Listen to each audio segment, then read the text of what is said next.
우리가 읽어가는 이 여호수아서 18장, 19장의 내용에 소개되는 말씀들은 나머지 7지파에 대한 땅의 분배에 대한 기록이 주어집니다.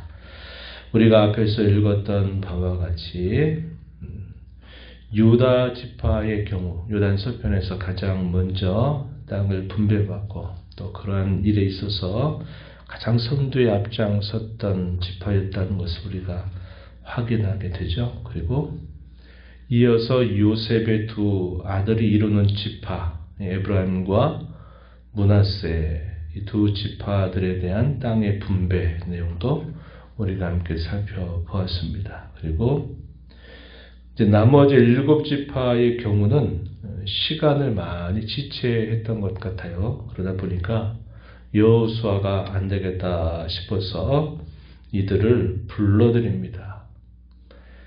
이 에브라임 지파 가운데 실로가 위치하였고 이 실로에 여호와의 회막을 세우게 됩니다. 그래서 이 실로를 중심으로 해서 이제 여호수아는 이스라엘 백성들을 쭉 인도해 가게 되는데 이 7지파의 경우가 그들이 땅을 분배받는 일들에 대단히 지체하고 있었던 것을 알았기에 이들을 불러들이게 됩니다. 3절 말씀해 보시면 여호수아가 이스라엘 자손에게 이르되 너희가 너희 조상의 하나님 여호와께서 너희에게 주신 땅을 점령하러 가기를 어느 때까지 지체하겠느냐.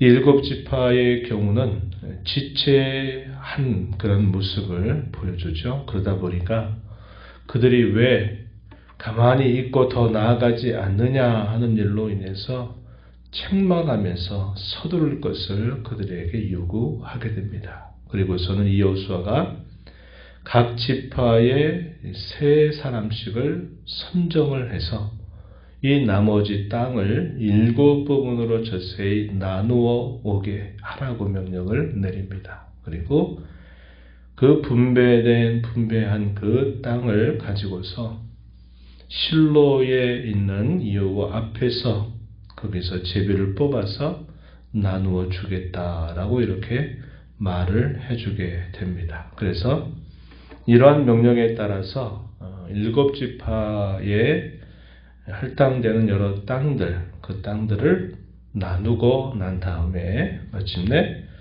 여호수아 앞으로 그 땅의 지도를 그려서 가져오게 되고 그것을 제비를 뽑아서 이제 지파별로 분배를 하게 됩니다. 가장 먼저 소개가 되고 있는 지파가 베냐민 지파입니다. 베냐민 지파. 땅으로는 넓지 않은 땅에 해당이 되고 이 땅은 어디에 위치하느냐? 우리가 읽었던 말씀 11절에 보니까 어떻게 하냐면 어디에 위치하냐면 유다 지파와 그리고 요셉 지파의 중간에 위치하고 있게 됩니다. 그래서 그곳에 베냐민 지파가 위치하게 돼요. 인접해서 가까이 있는 그런 지파이기 때문에 이 지파 상호 간에 서로 화합과 친교를 이루어가는 것이 대단히 중요하고 땅에 관계된 문제들로 인해서 다툼이 생기게 되는 일이 없어야만 했다는 겁니다. 그러기 위해서는 그들이 하나님이 정해주신 그 정하심에 따라서 잘 순종하고 하나님을 경외하는 자세가 대단히 중요했다는 것을 우리가 살펴보게 돼요.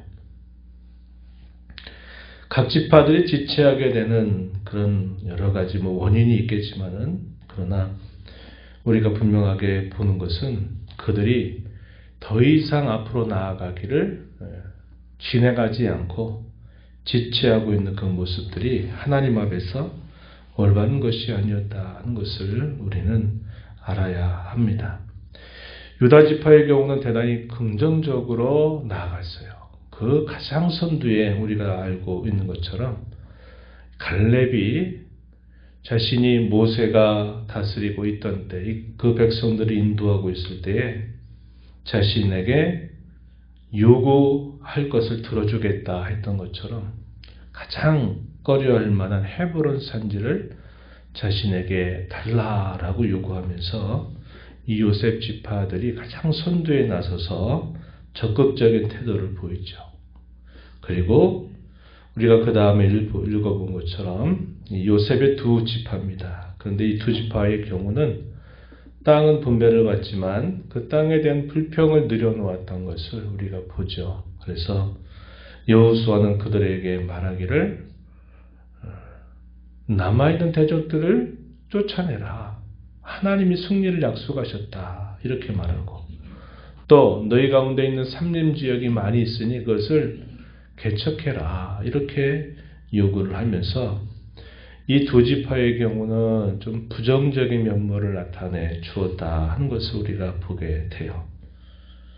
이 세 지파에 비해서 일곱 지파는 아예 주저앉아 어떻게 해야 할지를 결정하지 못한 채 있었던 것을 우리가 보게 되는 것입니다. 하나님께서 그들에게 주신 그 약속의 말씀을 따라서 그들이 믿고 나아가기만 한다면, 순종하기만 한다면 하나님은 여전히 그들에게 약속하신 바를 그대로 이루어 주실 것이었어요. 그러나 그들이 그러한 약속을 받음에도 불구하고 믿고 순종하는 일, 믿고 나아가는 그런 일들에 있어서 지체한다면 자신들이 그러한 땅을 분배받을 수 없는 것이죠. 이러한 내용들은 오늘 우리가 하나님을 섬겨가는 영적 이치에도 그대로 적용이 된다 하는 겁니다. 우리가 살아가는 삶 속에 늘 하나님의 변치 않는 약속은 분명히 주어져 있다는 것이죠. 그러나 그 주어진 약속에 대한 믿음을 가지고 우리가 그 믿음을 따르는 순종을 하게 되지 않는다면 우리가 살아가는 이 삶 속에 하나님의 나라가 이루어지지 않는다 하는 것을 우리는 다시 한번 이런 모습들을 통해서 배우게 된 것입니다. 억지로 명령에 의해서 결국은 진행이 되는 그런 일이 따라오게 되면서 베냐민 지파의 땅 분배에 대한 말씀이 주어지는데 그 내용이 11절부터 마지막 절까지 쭉 소개가 됩니다. 그리고 이 베냐민 지파 땅에는 우리가 너무나 잘 아는 예루살렘, 당시에 여부수 족속이 거주하고 있었던 이 예루살렘 산악지역이죠. 약 해발 한 750m, 800m가 되는 이 예루살렘 지역이 바로 이 베냐민 지파에 해당이 되고 유다 지파에 대해서 우리가 살펴보는데 베들레헴, 우리가 너무 잘 아는 베들레헴, 유브라다야 하는 그 예언이 주어지는 이 베들레헴의 지역, 여기는 유다 지파에 해당이 된다 한 겁니다. 멀지 않은 곳에 위치하지만 이렇게 지파들이 서로 다르게 분포해요. 그리고 이 두 지파들이 결국은 나중에 가서 보게 되면 남쪽 유다 나라를 형성하게 되는 것을 우리가 알게 된 것입니다. 이 베냐민 지파에 분배된 땅은 26개의 성읍들인데 동쪽에는 12개의 성읍과 마을들이 위치하고 서편으로는 14개의 성읍과 그 마을들이 해당이 됨을 소개해 주고 있습니다.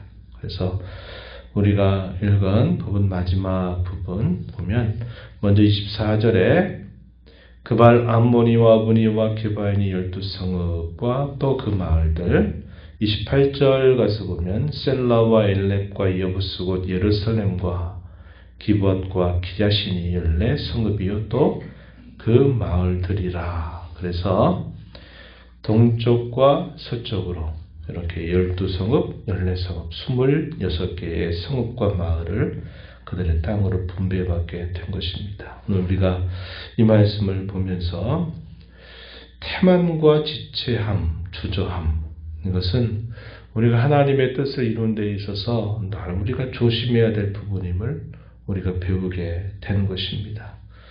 하나님의 나라가 계속 우리의 삶을 통해서 확장되는 그 일에 대하여 우리가 태만하고 지체하는 삶을 살지 말고 하나님이 우리에게 주신 그 약속의 말씀을 믿고 그 믿음에 따라 순종하는 삶을 살아가면서 우리는 하나님의 나라를 이루게 된다 하는 것입니다. 우리의 신앙적인 태만을 늘 조심하면서 지체하지 말고 진취적이고 발빠른 그런 순종의 삶을 저와 여러분 남은 삶 속에 늘 살아감으로 하나님의 뜻을 이루고 또 그의 나라를 이루어가는 저와 여러분이 되기를 바랍니다. 하나님 아버지 감사합니다. 한 주간 동안에도 늘 저희들의 삶 속에 앞서 행하시면서 저희의 걸음을 인도하시고 보호하시고 지켜주신 하나님, 오늘도 복된 주일 새벽을 깨우며 주께로 저희들을 인도하여 주셔서 오늘도 저희에게 주시는 말씀을 또 함께 읽으며 그 교훈을 나누게 하신 것을 감사드립니다. 하나님 아버지, 땅이 분배되고 비록 거기에 남아있는 대적들이 있을지라도 여전히 정복의 어떤 방식대로 싸워나가면 그 땅을 다 차지하게 된다고 약속을 받았음에도 지체하고 주저앉아있는 지파들의 모습을 보게 됩니다. 그들을 촉구하여 땅을 나누어 마침내 강제적으로라도 그 땅을 분배해서 그 땅이 하나님이 이루시는 거룩한 땅이 되도록 그들을 촉구하는 말씀을 저희가 봅니다. 오늘도 저에게 주어진 약속의 말씀은 언제나 변치 않는 주의 말씀으로 늘 저희 가운데 있사오나 저희가 믿고 순종하는 일들을 늘 지체하고 태만히 하게 된다면 저희가 살아가는 이 삶 속에 하나님의 뜻을 이룰 수 없으며 주의 나라를 이루어갈 수 없다는 사실들을 배우면서 저희가 남은 삶 속에서 늘 믿고 순종하는 적극적인 신앙의 자세를 가지고 하나님 앞에 살아가는 저희들이 되도록 늘 인도하여 주옵소서. 은혜의 보호자 변화와 아버지 은혜를 구하는 모든 심령들의 간구를 귀기로 주시며 응답하시기를 바라며 예수님의 이름으로 기도하옵나이다. 아멘.